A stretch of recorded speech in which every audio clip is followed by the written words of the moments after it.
Good morning. इस video में हम विश्व के प्रमुख नदी, नहर और झील और जलप्रपातों के बारे में चर्चा करेंगे और मरुस्थलों के बारे में चर्चा करेंगे। अतः आपका कोई पेपर है नज़दीक या फिर अगर आप तैयारी भी कर रहे हैं तो यहाँ से क्वेश्चन हर पेपर में बनते हैं, आपके लिए बहुत महत्वपूर्ण है। एक बार ये वीडियो ध्यान से देख लें, काफ़ी काम आएगा आपको। चलिए शुरू करते हैं। विश्व का संसार का सबसे बड़ा जो मरुस्थल है उसका नाम है सहारा मरुस्थल। आपको अफ्रीका में मिलेगा ये।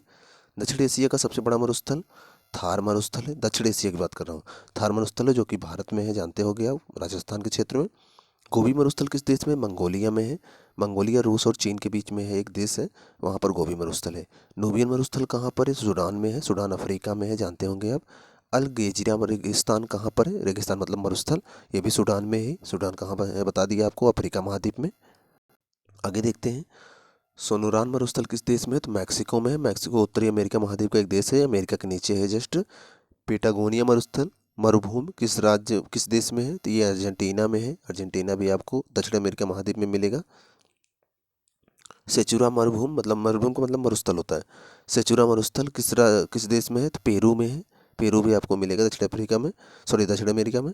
तकला मकान मरुस्थल किस देश में स्थित है? तो ये चीन में है। कालाहारी मरुस्थल किस देश में है? तो ये बोत्सवाना में है। बोत्सवाना मिलेगा वो आपको मिलेगा अफ्रीका महाद्वीप में। विश्व के शीत मरुस्थलों को अन्य किस नाम से जाना जाता है? टुंड्रा। ध्यान दीजिएगा, ठंडे क्षेत्र को टुंड्रा कहा जाता है। वहाँ अगर कोई पेड़ पौधा पाया जाएगा उसे टुंड्रा वनस्पतियाँ भी कहा जाता है, जानते होंगे आप, नाम सुने होंगे। आगे देखते हैं। महाद्वीपों को सामान्यतः किस भाग में मरुस्थलों की उपस्थिति पाई जाती है? मतलब महाद्वीप के किस भाग में मरुस्थल पाए जाते हैं? तो ये पश्चिमी भाग में। आप विश्व के जितने मरुस्थल देखोगे अक्सर उस महाद्वीप के पश्चिमी भाग में ही मिलते हैं। पृथ्वी के स्थल पृष्ठ का कितना प्रतिशत, कितना भाग रेगिस्तान है? तो लगभग 1/5 है। थार मरुस्थल किस देश में है? भारत में है। विश्व का सबसे शुष्कतम मरुस्थल अटाकामा मरुस्थल है। शुष्कतम मतलब ठंडा मरुस्थल। विश्व का सबसे विहीन महाद्वीप कौन सा है? सॉरी, विश्व का मरुस्थल विहीन महाद्वीप कौन सा है? तो यूरोप मरुस्थल। यूरोप महाद्वीप में माना जाता है कि एक भी मरुस्थल नहीं है। कालाहारी रेगिस्तान कहाँ है? दक्षिण पश्चिमी अफ्रीका में है। आगे देख लेते हैं। सहारा मरुस्थल कहाँ पर? तो उत्तरी अफ्रीका में है। अटाकामा मरुस्थल किस दक्षिणी अमेरिकी देश में है? चिली में है। अटाकामा चिली में है, मोस्ट इंपॉर्टेंट है, याद रखिएगा। और ये सहारा भी याद रखिएगा, अफ्रीका में है, अफ्रीका महाद्वीप के उत्तरी भाग में। और मरुद्वीप किससे संबंधित? रेगिस्तान से संबंधित है। विश्व का सबसे बड़ा शीतोष्ण मरुस्थल कहाँ है? तकला मकान मरुस्थल है। सहारा, अर्मेनिया जैसे उष्ण मरुस्थल नगण्य मात्रा में वर्षा प्राप्त करते हैं। इसका कारण है कि वे वायुमंडल के उष्णकटिबंधीय उच्च दाब कटिबंध पर आधारित है। तो ये मोस्ट इंपॉर्टेंट नहीं है, लेकिन उस ऊपर के कौन सा मरुस्थल किस राज्य किस देश में है, मोस्ट इंपॉर्टेंट है, ध्यान रखिएगा। एक क्वेश्चन देख लेते हैं, शायद आपको आंसर पता हो। क्वेश्चन देखें ध्यान से। संसार का सबसे बड़ा मरुस्थल है कालाहारी, गोबी, सहारा, थार। चलिए सोच लिए होंगे, यहाँ पर ऑप्शन सी सही है। सहारा मरुस्थल विश्व का सबसे बड़ा मरुस्थल है जो कि अफ्रीका महाद्वीप के उत्तरी भाग में है। और थार मरुस्थल तो आप जानते हो भारत में है। कुछ नहरें देख लेते हैं जो विश्व में चर्चा में रहती हैं, पेपर में आ सकता है। पनामा नहर किन दो महासागरों को जोड़ती है? तो प्रशांत महासागर एवं अटलांटिक महासागर। आप महाद्वीपों का जब चित्र देखोगे ऐसे बना होगा, उत्तरी अमेरिका महाद्वीप याद हो अगर आपको, और ऐसे बना है दक्षिणी अमेरिका महाद्वीप, याद हो अगर आपको। फिर से मैं दिखाता हूँ आपको, ऐसे बना हुआ है, ऐसे आप उत्तरी अमेरिका महाद्वीप, और इसके नीचे ऐसे दक्षिणी अमेरिका महाद्वीप बना हुआ है। तो ये यहाँ जुड़ा हुआ है और इसी को काट कर बनाया गया है नहर, पनामा नहर। तो याद होगा आपको अगर ध्यान दिए होंगे। तो ये तो यहाँ जो दोनों अमेरिका महाद्वीप बनता है, इसके इधर बनता है अटलांटिक महासागर, इधर है प्रशांत महासागर, दोनों के बीच में बनाया गया है। तो कहता है ना, पनामा नहर किसको जोड़ता है? तो प्रशांत महासागर को अटलांटिक महासागर से। पनामा नहर व्यापारिक दृष्टि से सुएज नहर के अपेक्षा कम महत्वपूर्ण है। कम महत्वपूर्ण है क्योंकि क्योंकि बात यह है कि घने आबाद देशों का व्यापार पनामा नहर के द्वारा नहीं होता है। पनामा नहर के उत्तरी सिरे पर कौन सा पत्तन स्थित है? तो कोलोन पत्तन है। पनामा नहर के दक्षिण में सिरे में कौन सा पत्तन है? पत्तन मतलब बंदरगाह होता है, पनामा होता है, ध्यान रखिएगा, मोस्ट इंपॉर्टेंट है। विश्व की सबसे लंबी जहाजरानी नहर कौन सी है? स्वेज नहर है। स्वेज नहर आपको कहाँ मिलेगी? भूमध्य सागर मैप में देखिएगा, भूमध्य सागर और जो लाल सागर है उन्हीं के बीच में स्वेज नहर बनाया गया है, भूमध्य सागर को लाल सागर से जोड़ता है। वो मैप ध्यान दीजिएगा, ध्यान से मैप में देखेंगे तो मिल जाएगा। भूमध्य सागर अफ्रीका महाद्वीप के जस्ट ऊपर मिल जाएगा आपको। वहीं पर जो सऊदी अरब है, सऊदी अरब के जस्ट दक्षिण की तरफ देखेंगे आपको तो लाल सागर मिलेगा। और वहीं के बीच में थोड़ा सा जगह सकरा हुआ है, वही काट के स्वेज नहर बनाई गई, ध्यान से देखेंगे मैप में मिल जाएगा।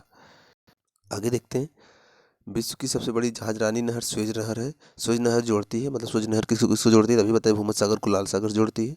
स्वेज नहर का निर्माण कब प्रारंभ हुआ था, 1854 में हुआ था। स्वेज नहर कब बनकर तैयार हुई, 1869 में बनकर तैयार हुई थी। स्वेज नहर की लंबाई कितनी थी, 168 किलोमीटर है। सू नहर किसको किसको जोड़ती है, सुपीरियर को ह्यूरन से, सुपीरियर झील को ह्यूरन झील से जोड़ती है सू नहर। कील नहर किसको जोड़ती है, उत्तरी सागर को बाल्टिक सागर से जोड़ती है। कौन सी नहर बाल्टिक सागर को उत्तरी सागर जो मिला तो वही है कील नहर। क्रा नहर मोस्ट इंपॉर्टेंट, इसके बारे में बताया गया होगा। क्रा नहर थाईलैंड में है, याद रखिएगा, इंपॉर्टेंट है। आगे देखते हैं, पनामा जलमध्य के आर पार नहर खोदने का विचार रखा था हम्बोल्ट ने। स्वेज नहर के खुलते ही बीच समुद्री यात्रा का मार्ग छोटा हो गया, लंदन और चेन्नई। कौन सा देश प्रशांत महासागर और अटलांटिक महासागर को जोड़ने के लिए पनामा नहर के प्रतिद्वंदी के निर्माण के लिए योजना बना रहा है, निकारागुआ। विश्व की कुछ नदियों के बारे में देख लेते हैं जो बहुत चर्चा में रहती है, बहुत पूछा जाता है। जल के आयतन के आधार पर विश्व की सबसे बड़ी नदी कौन सी, अमेजन है। ब्राजील में मुख्यतः बहती है, अमेजन का जंगल का नाम सुने होगा जो कि विश्व का सबसे बड़ा जंगल है, उसी के बीच से बहती है अमेजन नदी, मोस्ट इंपॉर्टेंट है, याद रखिएगा। कौन सी नदी भ्रंश घाटी से होकर बहती है, राइन नदी। भारत में कौन सी है, भारत में नर्मदा और ताप्ती है, ये भी जानते रहिएगा। वोल्गा नदी कहाँ गिरती है, कैस्पियन सागर में। किस सभ्यता को नील नदी का वरदान कहा जाता है, मिस्र की सभ्यता को, कई बार पूछा गया, याद रखेंगे। आगे देख लेते हैं, यूरोप की कौन सी नदी कोयला नदी के नाम जानी जाती है, तो राइन नदी। विश्व की सबसे व्यस्तम नदी कौन सी है, तो राइन नदी, मोस्ट इंपॉर्टेंट है, याद रखेंगे। आगे देखते हैं, ये तो हो गया विश्व की सबसे व्यस्त नदी कौन सी है, राइन नदी। यूरोप महाद्वीप की सबसे लंबी नदी कौन सी है, वोल्गा नदी। कौन सी नदी भूमध्य रेखा को 2 बार काटती है, कांगो नदी। पराना तथा पराग्वे नदियों के संगम के पश्चात इसमें सम्मिलित, इसका सम्मिलित नाम क्या हो गया, लाप्लाटा। किस नदी का उद्गम भूमध्य रेखा समीप होता है, नील नदी का, याद रखिएगा।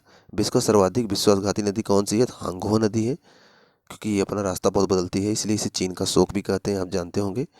कौन सी नदी मकर रेखा को 2 बार काटती है, लिम्पोपो नदी है, मोस्ट इंपॉर्टेंट है।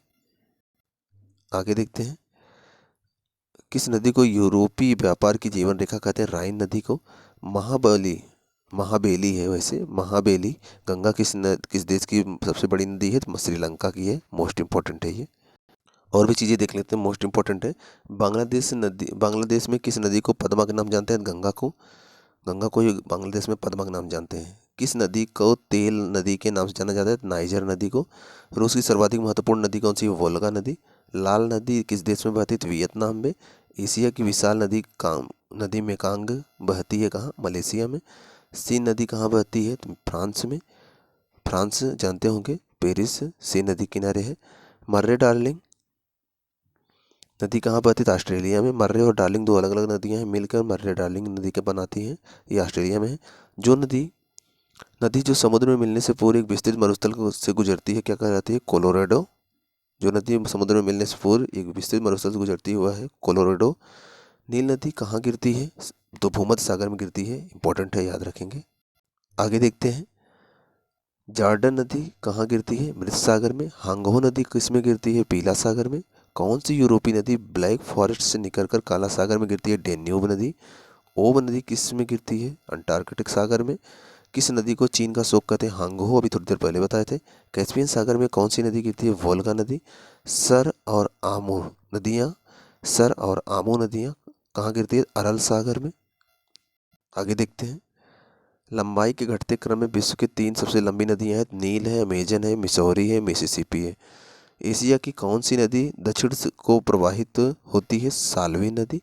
विश्व की सबसे चौड़ी नदी अमेजन नदी, इंपॉर्टेंट है, याद रखेंगे। विश्व की सबसे लंबी नदी नील नदी, ये भी याद रखेंगे। किस देश में यूफ्रेटस व टिग्रिस नदियाँ बहती है, इराक में। आगे देखते हैं, विश्व की सबसे लंबी नदी है, नील नदी हो गया, किस देश में, अच्छा ये हो गया। विश्व की अपवाह क्षेत्र की दृष्टि से सबसे बड़ी नदी कौन सी, अमेजन है। दक्षिण अमेरिका की सबसे लंबी नदी कौन है, अमेजन है। दक्षिण अमेरिका महाद्वीप की वो पूछ रहा है। दक्षिण अमेरिका का सबसे बड़ा देश ब्राज़ील है। पूरे विश्व का सबसे बड़ा जंगल अमेजन का जंगल दक्षिण अमेरिका महाद्वीप में ही है। एक क्वेश्चन का आंसर दें आप, वोल्गा नदी कहाँ गिरती है, लाल सागर, कैस्पियन सागर, काला सागर, भूमध्य सागर। चलिए इसे बताते हैं आपको, यहाँ पर ऑप्शन बी सही है, कैस्पियन सागर में गिरती है। आइए विश्व के कुछ प्रमुख जलप्रपातों को देख लेते हैं, यहाँ से भी क्वेश्चन आता है। विश्व का सबसे ऊंचा जलप्रपात एंजिल जलप्रपात है, याद रखिएगा। विश्व का सबसे ऊंचा जलप्रपात किस देश में स्थित है, वेनेजुएला में। एंजिल कहाँ है, जे वेनेजुएला में। एंजिल जलप्रपात किस नदी पर स्थित है, कोरोनी नदी पर। बोयोमा जलप्रपात किस नदी पर है? जैरे नदी पर। स्टेनली जलप्रपात किस नदी पर है? कांगो नदी पर। नियाग्रा जलप्रपात मोस्ट इंपॉर्टेंट है किस नदी पर? सेंट लॉरेंस नदी पर। विक्टोरिया जलप्रपात किस नदी पर? जाम्बेजी नदी पर। आगे देख लेते हैं, नियाग्रा जलप्रपात किन दो झीलों के मध्य है? तो ईरी एवं ओंटारियो। आगे देखते हैं, नियाग्रा जलप्रपात है यूएसए में, मतलब अमेरिका में। नियाग्रा जलप्रपात किसकी सीमा पर स्थित है? यूएसए और कनाडा के। जलप्रपात समझते हैं, जब ऊंचाई पर से नदी का पानी नीचे गिरता है, झरने की नुमा दिखता है, तो वो जलप्रपात बोला जाता है, जानते रहिएगा। विश्व की कुछ झीलों के देख लेते हैं, यहाँ से भी क्वेश्चन बनते हैं। देखते हैं, विश्व की सबसे बड़ी झील कौन सी है? कैस्पियन सागर झील। विश्व की सबसे बड़ी मीठे पानी की झील? सुपीरियर झील। कौन सी विश्व की सर्वाधिक गहरी झील है? वैकाल झील। सर्वाधिक ऊंचाई पर स्थित नौकाजन्य झील कौन सी? टिटिकाका झील। विश्व की सबसे बड़ी खारे पानी की झील कौन है? कैस्पियन सागर झील। विश्व की सर्वाधिक ऊंचाई पर स्थित झील कौन सी? टिटिकाका झील। आगे देखते हैं, कौन सा देश युग्म अरल सागर किनारे है? Kazakhstan, Uzbekistan. अमेरिका के झील प्रदेश में सम्मिलित 5 झीलों में से पूर्णतः संयुक्त राज्य अमेरिका में स्थित कौन सी है? मिशिगन झील। विक्टोरिया झील, अमेरिका में फिंगर लेक्स मिलते हैं, आप देखिएगा अमेरिका और कनाडा में फैले हुए, तो उनमें से कौन सा अमेरिका में है? मिशिगन है। विक्टोरिया झील कहाँ है? तो अफ्रीका में है। वहीं से आगे बढ़ी हुई है नील नदी। कौन सी एक झील तंजानिया युगांडा के बीच अंतर्राष्ट्रीय सीमा बनाती है? तो विक्टोरिया झील। आगे देखते हैं, कैस्पियन सागर कहाँ स्थित है? तो रूस और ईरान के बीच में। विक्टोरिया झील किन देशों के मध्य में स्थित है? तो तंजानिया, कीनिया, जायरे। किस देश को 1000 झीलों की भूमि कहा जाता है? फिनलैंड को कहा जाता है। अफ्रीका महाद्वीप में कौन सी झील भूमध्य रेखा पर स्थित है? न्यासा। विश्व की सर्वाधिक खारे जल की झील वान झील किस देश में है? तुर्की की वान झील आप सुने होंगे। तो आगे देखते हैं, वह कौन सा है जो भूअध है? वह मतलब वह सागर कौन सा है जो भूअध है, मतलब कि भूबद्ध है, भूत से मतलब चारों तरफ स्थल से घिरा हुआ है? अरल सागर है। अफ्रीका महाद्वीप की सबसे बड़ी झील कौन सी? विक्टोरिया झील। झीलों के अध्ययन क्या कहते हैं? लिम्नोलॉजी, इंपॉर्टेंट है। पृथ्वी पर सबसे गहरा स्थल मृत सागर है। प्रसिद्ध अंगुलीनुमा झीलें कहाँ मिलती हैं? तो ये संयुक्त राज्य अमेरिका में मिलती है, अभी बताए थोड़ी देर पहले। आगे है, क्षेत्रफल और आयतन के आधार पर विश्व की सबसे बड़ी झील कौन सी है? कैस्पियन सागर झील। भूगर्भिक हलचलों और धरातल के बहिर्जात बलों से उत्पन्न झीलें क्या कहलाती हैं? प्राकृतिक झीलें। इसके अलावा संयुक्त राज्य अमेरिका की बृहद झीलों का पूर्व से पश्चिम की ओर सही क्रम क्या है? तो Ontario, eerie, Huron, Michigan, superior.